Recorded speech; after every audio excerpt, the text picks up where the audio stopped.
1 แอป 3 เทคนิคแต่งรูปอาหารแบบมือโปร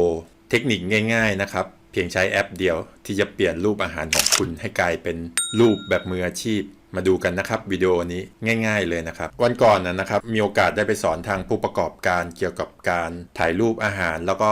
ตกแต่งอาหารด้วยมือถือนะครับคราวนี้ก็สอนไปหลายส่วนเลยมีทั้งสอนมีทั้งเวิร์กช็อปนะครับแล้วก็ผมได้นำเป็นบางช่วงแล้วกันนะครับเป็นเกี่ยวกับการใช้แอปพลิเคชันในการแต่งภาพอาหารนะครับแล้วก็เครื่องดื่มที่ดูง่ายแล้วก็ดีเนี่ยมาแนะนำมาแบ่งปันให้กับเพื่อนๆแล้วกันนะครับเผื่อเป็นประโยชน์ในการแต่งภาพอาหารหรือว่าในการแต่งรูปต่างๆสำหรับขายอาหารออนไลน์ขายอาหาร Delivery นะครับจะทำให้รูปอาหารเราเนี่ยสวยงามขึ้นแล้วก็เวลาโพสต์ลงโซเชียลมีเดียหรือว่าใส่ในแพลตฟอร์ม Delivery ต่างๆเนี่ยก็จะทำให้อาหารของเราเนี่ยดูน่ากินแล้วก็เชิญชวนลูกค้าเพิ่มมากขึ้นนะครับอันนี้ก็จะเป็นช่วงแรกก็จะเป็นอันนี้ผมนำภาพเบื้องหลังมาให้ดูนะครับก็จะเป็นพวกเกี่ยวกับการที่ไปสอนผู้ประกอบการใช้ทั้งแอปแล้วก็การตกแต่งรูปภาพต่างๆนะครับผู้ประกอบการแต่ละท่านก็ขายอาหาร Delivery อาหารฟู้ดทรัคนะครับหรือว่าขายอาหารแบบไม่มีหน้าร้านนะครับก็อาหารก็น่าทานของหมดทุกท่านเลยนะครับที่นำมาร่วมเวิร์กช็อปแล้วก็เก่งๆกันทั้งนั้นนะครับส่วนใหญ่อันนี้ก็เป็นรูปภาพเบื้องหลังก็จะมีเทคนิคการจัดตกแต่งต่างๆนะครับที่ได้แนะนำไปในวิดีโอก่อนๆสามารถย้อนกลับไปดูได้นะครับแล้วก็เดี๋ยวผมจะใส่ไว้ให้ที่ท้ายวิดีโอนี้นะครับเกี่ยวกับเทคนิคการตกแต่งอาหารนะครับเครื่องดื่มให้สวยงามแล้วก็ทำให้ลูกค้าเนี่ยน่าสนใจแล้วก็อยากซื้ออาหารของเรานะครับอันนี้ก็เป็นรูปภาพเบื้องหลังนะครับหลากหลายมากสำหรับอาหารนะครับมีเทคนิคง่ายๆมากมายนะครับเราสามารถนำไปปรับใช้ได้ก็ประมาณนี้นะครับเบื้องหลังส่วนตัวผมเนี่ยโดยสายงานแล้วเนี่ยเป็นที่ปรึกษาด้านอาหารแล้วก็จริงๆเราก็ทำในหลายส่วนทั้งการตลาดออนไลน์ด้านอาหารเครื่องดื่มด้วยรูปภาพกราฟิกต่างๆไอเดียส่วนใหญ่ที่ออกมาก็ออกมาจากทางผมแล้วก็ทีมงานนะครับช่วยกันวางแผนแล้วก็รูปภาพส่วนใหญ่ทั้งหมดเนี่ย 8-90% เนี่ยก็เป็นการที่ผมเนี่ยเป็นคนไอเดียในการทำเป็นคนสไตลิสต์แล้วก็จัดตกแต่งนะครับก็เทคนิคต่างๆก็จะพยายามนำมาถ่ายทอดให้เพื่อนๆรับความรู้ไปเรื่อยๆนะครับก็ตัวไหนถ้าผมมีความรู้อะไรเท่าที่ตัวเองรู้นะครับหรือมีความรู้เท่าที่ตอบได้เนี่ยก็จะยินดีตอบยินดีแนะนำตลอดนะครับอันนี้ก็จะเป็น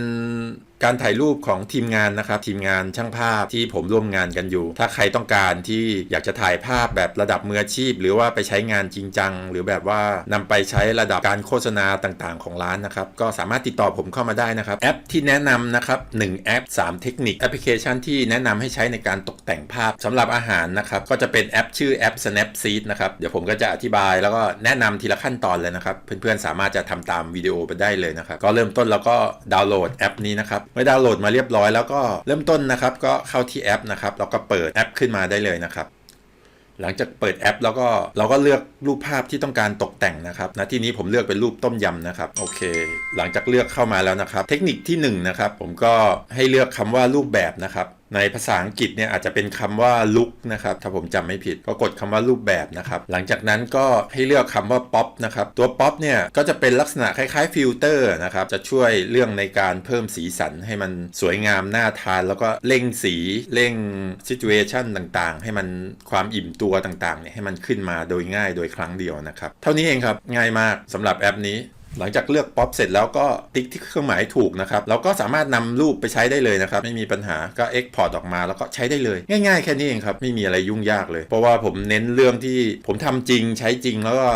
ง่ายๆให้กับเพื่อนๆนะครับจะได้นำไปปรับใช้กันได้ง่ายๆต่อมาเทคนิคที่2นะครับเมื่อกี้เราเลือกรูปแบบตอนนี้ให้มาเลือกคำว่าเครื่องมือภาษาอังกฤษอาจจะเป็นคำว่า setting หรือเปล่าผมไม่แน่ใจนะครับลองดูอีกครั้งแต่อยู่ตรงกลางนี้นะครับหลังจากนั้นก็เข้ามาที่เครื่องมือแล้วก็ให้มาที่ตรงปรับแต่งภาพนะครับก็กดเข้าไปที่เมนูหลังจากนั้นเลื่อนหาคำว่า situation นะครับตัว situation เนี่ยเราก็เลื่อนหาคำว่าความอิ่มตัวนะครับหลังจากนั้นเราก็เพิ่มหรือลดตามความต้องการนะครับคือเพิ่มขึ้นนะครับก็เหมือนลักษณะเร่งสีนะครับก็เสร็จเรียบร้อยแล้วแค่นี้เองง่ายๆไม่มีอะไรยุ่งยากเลยให้ทำแค่นี้เองสำหรับรูปภาพอาหารนะครับรูป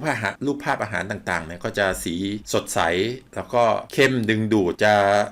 ตัวสีแดงสีส้มออกมามากซึ่งเป็นสีที่เชิญชวนให้คนรับประทานอาหารม มากแล้วก็หิวอาหารนะครับเพียงแค่นี้เราก็จะได้ตัวรูปภาพที่สวยงามเหมาะสำหรับอาหารเครื่องดื่มแล้วนะครับอันนี้ก็เป็น2เทคนิคนะครับเทคนิคแรกเนี่ยเป็นเทคนิคการใช้ฟิลเตอร์ตัวป๊อปเทคนิคที่2ก็จะเป็นตัวเพิ่มความอิ่มตัวนะครับกดส่งออกนะครับเพื่อนำไปใช้ตามความต้องการแล้วแต่จะบันทึกจะส่งออกเป็นแบบไหนก็ทำได้หมดนะครับต่อมาเป็นเทคนิคที่3นะครับผมเรียกว่าการครอปรูปนะครับทำไมเราต้องครอปรูปนะครับเพราะว่าในความเป็นจริงแล้วเนี่ยรูปภาพทั้งหมดเนี่ยหลังถ้าเราถ่ายด้วยมือถือเนี่ยเราควรจะผ่านการโปรเซสหรือผ่านการทำอย่างใดอย่างหนึ่งก่อนนะครับทั้งเป็นการครอปให้ได้สัดส่วนตามองค์ประกอบหรือว่าการเลือกฟิลเตอร์สัก1ฟิลเตอร์หรือเร่งความอิ่มตัวของสีก่อนแล้วก็จึงจะนำรูปไปใช้ในเชิงธุรกิจหรือว่าไปโพสต์ตามโซเชียลมีเดียนะครับคือมันจะสวยกับที่เราจะไปถ่ายแล้วก็ลงเลยในความเป็นจริงอ่ะมันจะไม่สวยเพราะว่ารูปหลังกล้องเนี่ยยากที่จะทำให้มันสวยแล้วมันพอดีได้หมดเราต้องมาปรับแต่งอีกครั้งหนึ่งผ่านการโปรเซสในขั้นตอนการทำกราฟิกสักนิดหนึ่งนะครับแต่ก็เป็นแบบง่ายเพราะว่าทำในมือถือเนี่ยง่ายมากไม่ต้องผ่านคอมพิวเตอร์เนี่ยยิ่งง่ายมากในยุคปัจจุบันมีหลากหลายโปรแกรมมีหลากหลายแอปพลิเคชันมากมายนะครับแต่พอดีผมเลือกให้ใช้แอปนี้เพราะว่าเป็นแอปที่มืออาชีพชอบใช้กันแล้วก็ง่ายสะดวกแล้วพอใช้เป็นนานๆเกิดความคุ้นชินแล้วเนี่ยเราจะทำได้ดีนะครับสำหรับแอปตอนนี้มาถึงในส่วนของการครอปรูปนะครับเราก็เลือกรูปที่ต้องการนะครับอันนี้ผมมาทางให้เร็วขึ้นนะครับเลือกเสร็จก็กดแชร์ไปที่แอป Snapseed เลยนะครับหลังจากนั้นก็เข้าคำว่าเครื่องมือนะครับไปกดคำว่าเครื่องมือนะครับแล้วก็มากดคำว่าครอบตัดนะครับภาษาอังกฤษน่าจะเป็นคำว่าครอปนะครับหลังจากนั้นเราก็เลือกขนาดรูปที่ต้องการนะครับหน้าที่นี้ที่สอนเนี่ยผมอยากทำเป็นโพสต์สำหรับลง Facebook หรือว่าลงโซเชียลมีเดียสัก4รูปนะครับฉะนั้น4รูปเนี่ยก็ควรจะมีภาพปก1รูปแล้วก็ภาพรองอีก3รูปนะครับก็ภาพปกเนี่ยผมเลือกขนาด4:3นะครับเพื่อจะให้เป็นปกเด่นๆแล้วก็มีรูปขนาด1:1:1เรียงอยู่ข้างล่างอีก3รูปนะครับหลังจากนั้นเราก็เลือกขนาดแล้วเราก็กดเครื่องหมายถูกนะครับเราก็กดเสร็จสิ้นนะครับเรียบร้อยครับเราก็จะได้ภาพอาหารที่ดูสวยงามน่าทานแล้วก็มีความพอดีแล้วก็สีสันเนี่ยเชิญชวนนะครับในรูปเนี่ยก็จะเป็นตัวต้มยำกุ้งแม่น้ำนะครับแบบง่ายๆเห็นแล้วก็เชิญชวนนะครับแล้วก็ขนาดรูปเนี่ยได้ตามที่ผมต้องการก็คือขนาด4:3ผมจะใช้รูปนี้เป็นภาพปก1รูปแล้วก็เดี๋ยวจะหาภาพอื่นๆใส่เพิ่มเติมให้มันลงตัวที่4รูปแล้วก็จะนำไปโพสต์ Facebook นะครับยกตัวอย่างให้ดูนะครับเพราะว่ายุคนี้ตอนนี้เนี่ยนิยมโพสต์ภาพกันแบบ4รูปนะครับทำไมถึงต้อง4รูป4รูปเนี่ยมันจะช่วยในเรื่องการแสดงผลเต็มหน้าจอมือถือไม่ว่าเราจัดโปรโมชั่นอะไรอยู่หรือว่าเราต้องการสื่อสารอะไรแคมเปญรูปภาพอาหารให้ดึงดูดคนการขายโปรโมชั่นร่วมกับ Delivery เนี่ยทำให้ได้อยู่ใน4รูปเนี่ยจะน่าสนใจมากก็คือลูกค้าไม่ต้องกดเข้าไปดูพอเวลาฟีดมันขึ้นเหลือเรายิงโฆษณาหรือว่าลูกค้าเลื่อนผ่านมันเห็นมันเต็มจอแล้วมันเชิญชวนทำให้น่ากินนะครับลักษณะก็จะเป็นประมาณนี้นะครับผมยกตัวอย่างอันนี้ผมลองครอปแบบง่ายๆนะครับสมมติว่ารูปภาพเราถ่ายไว้แนวตั้งเนี่ยเราก็ครอปเลยสมมติว่าเมนูนี้เป็นเมนูฟิชแอนด์ชิพผมก็อยากได้ภาพปกเนี่ยเป็นแนวตั้งผมก็ครอปแนวตั้งเลยเป็น2:3แล้วก็ผมอยากมีภาพรองด้วยหลายๆมุมเพื่อดึงดูดลูกค้าให้เชิญชวนเห็นทุกมุมมองนะครับผมก็ครอปขนาด1:1:1:1นะครับก็จะได้4ภาพปกแล้วเนี่ยที่